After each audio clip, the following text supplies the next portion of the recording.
Hello and welcome to Learning Matters, a podcast for teachers brought to you by the Teacher Foundation. The series of podcasts about all matters related to learning, hence the name of our podcast, Learning Matters. In these podcasts, we will examine, discuss and debate on absolutely everything and anything related to learning. Be it policies, classroom practices, strategies, tools, research, articles, assessments, leadership, teacher well-being, student readiness, social emotional skills, catching my breath, and the list goes on. In our maiden podcast, we focus on what students like. That's right, what do learners like and prefer. As teachers, we base a lot of our decisions on what students like, dislike. But are these notions about student preferences valid? We are delighted to have with us Pranita, a second-year student of law, who incidentally is also running 20 this year. She completed her class 12 a year ago, which means she's in this unique position to reflect on her years of schooling and give us an authentic and unbiased perspective of what actually mattered to her as a school student. Welcome to Learning Matters, Pranita. Hello. Okay, the way we'll go about this is that I will state certain common notions that we as teachers and educators have about what students like and prefer. And we'd like you to give your very honest take on this. Yes, let's go. Let's start with notion number 1. Students like teachers who are lenient. What's your take on this? Okay, so it is true that students will always prefer lenient teachers, but that doesn't mean that the lenient teachers are the good teachers. There is a difference and we know it too. So what is the distinction? How are you making the distinction between good teachers and lenient teachers? Who is a good teacher according to you? Yes. So a good teacher is anyone who can keep us engaged, right? Who can keep us engaged in class. But that doesn't mean they have to be lenient. But students in general prefer lenient teachers, and that is true. So you can be lenient and a good teacher, you can be a strict teacher and a good teacher, but being lenient doesn't mean you're good, but being lenient means you are preferred by the students. Okay, so I'll give you another choice. Lenient teacher or a good teacher? Obviously a good teacher. I actually like to be interested in my subjects that I have to spend, hours together at school with. So I'd prefer a good teacher. Okay, you use the term engagement. You want to be engaged. Why is that so important to you as a learner? Being engaged is important because otherwise it just becomes a 40-minute ranting session, and that's just boring. Nobody's going to be interested in that. If I have to be interested in these subjects, I need to have some engagement where either I'm answering or I'm doing something either with my hands or I'm speaking or I'm drawing, I'm learning something. Something has to be there. So I have to do something as well. It's not just from the other side. So that was what I mean by engagement. And that is what a good teacher, as I've experienced, usually does. But I still see from your answers that a good teacher ranks way above just a lenient teacher. Moving on to notion number 2. Okay. Students like or even want teachers to give notes because notes are critical to success in exams. Okay, so this is a broad question and it depends from subject to subject. The way I saw it, I used to like notes. I prefer notes in math because you need the practice. I used to like it in science because it used to act as an aid to the text material. But I used to hate it in social science. And because I'm in BLLB right now, I realize why I used to hate it so much in school.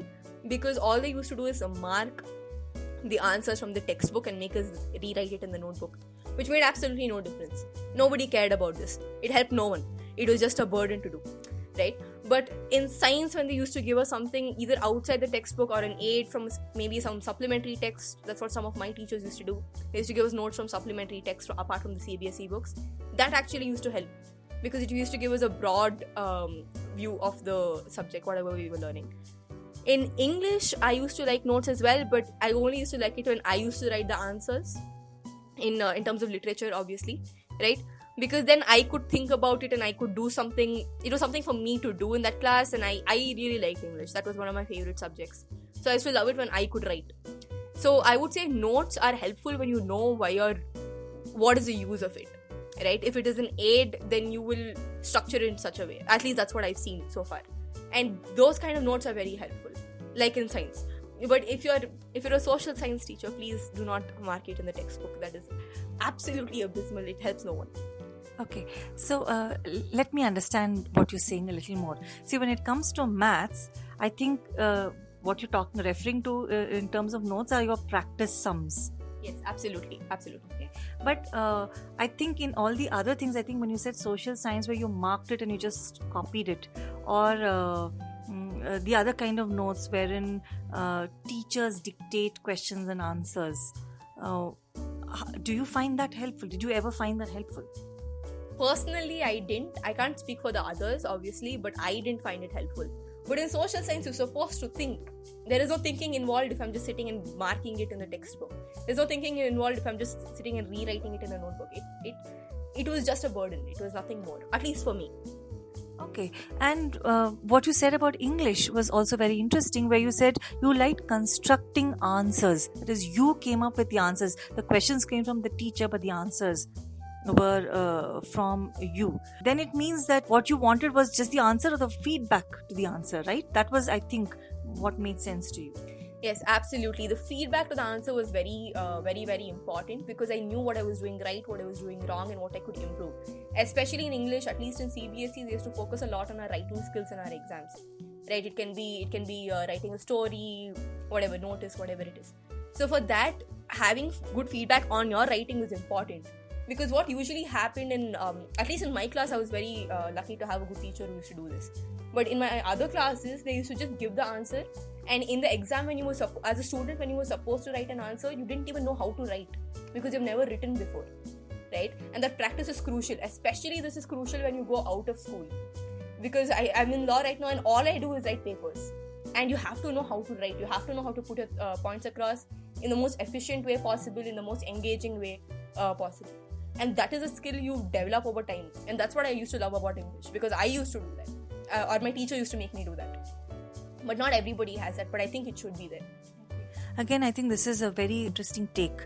Coming to notion number 3. Students like technology and learn better when there is technology. Yeah, I think we do like technology. At least I liked it. I used to like it when they used to use videos, or I used to like it when they use PPTs, because you have a structure to the lecture. You're seeing something that they're talking about as they're talking about it. But I mean, it is always an aid. As a learning aid, it's always a good thing to use technology, because I mean, for us it's intuitive, right? The technology that they're using, and we use it on a daily basis. We are more in touch with it. So if you're using something like technology, like it can be a PPT, it can be a video, or whatever it is, then that means it's kind of speaking our language in a sense. So I think that way it's good. Okay. What about, you have a lot of ed tech that you see, like, for example, Khan Academy, you have learning resources available, video-based learning resources, practice exercises, and all of these things. Do you think that they could take the place of what you're doing in the classroom with the teacher? If you had to compare the two, what would you say? I think even if you take something like Khan Academy, which I used a lot in my 11th and 12th because it was very good, I think even that is a classroom, because I know it's asynchronous. I know they just put up a video, but if you look at their modules, it's very interactive. As in, you don't just see a video. You also have these question answer sessions. You have a group discussion below that, and you have them explaining it based on some readings here and there. That is precisely what a classroom is, right? And I think the lines between online and offline classroom have blurred across since the last year. It has definitely blurred. So I don't think it's replacing classroom. I think it just is a classroom. I don't really see a difference. Another kind of classroom, but just the video doesn't really make sense. So I like what you're saying, that in terms of all the interaction that you do on the learning, the thinking that you do on the learning enabled you to learn. It's just not the video. Yeah, absolutely. The entire module is what made the difference. Pranita, you've experienced now 1 year of higher education, right?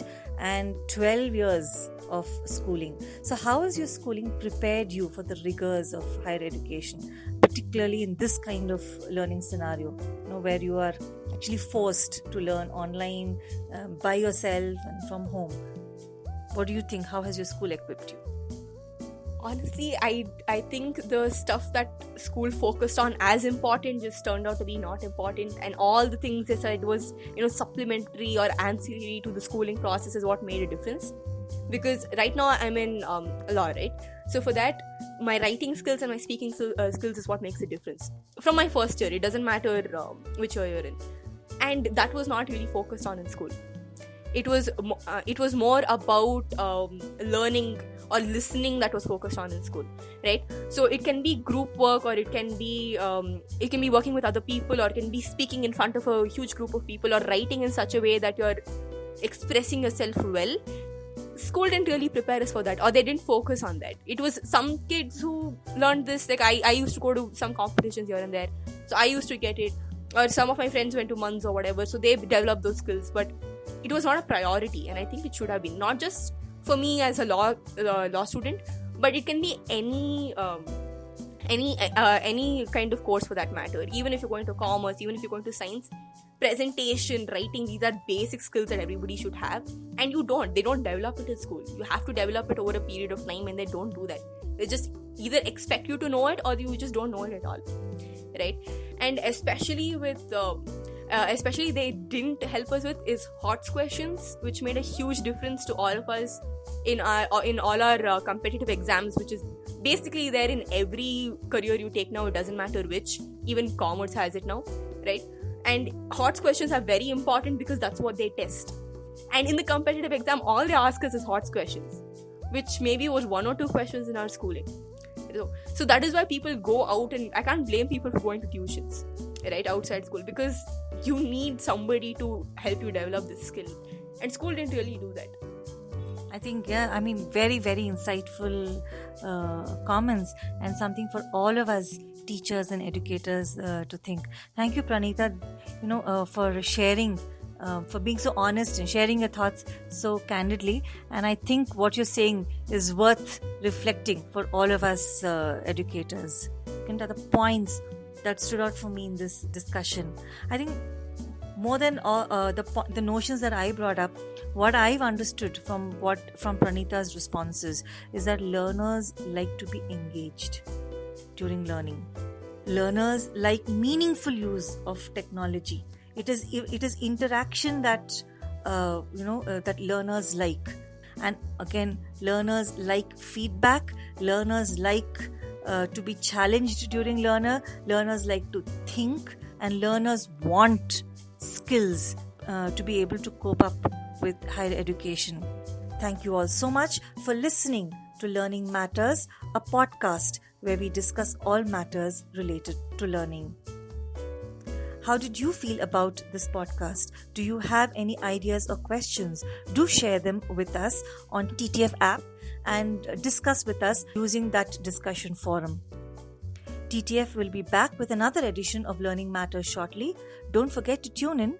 Till then, stay safe, be positive, and keep learning. Thank you.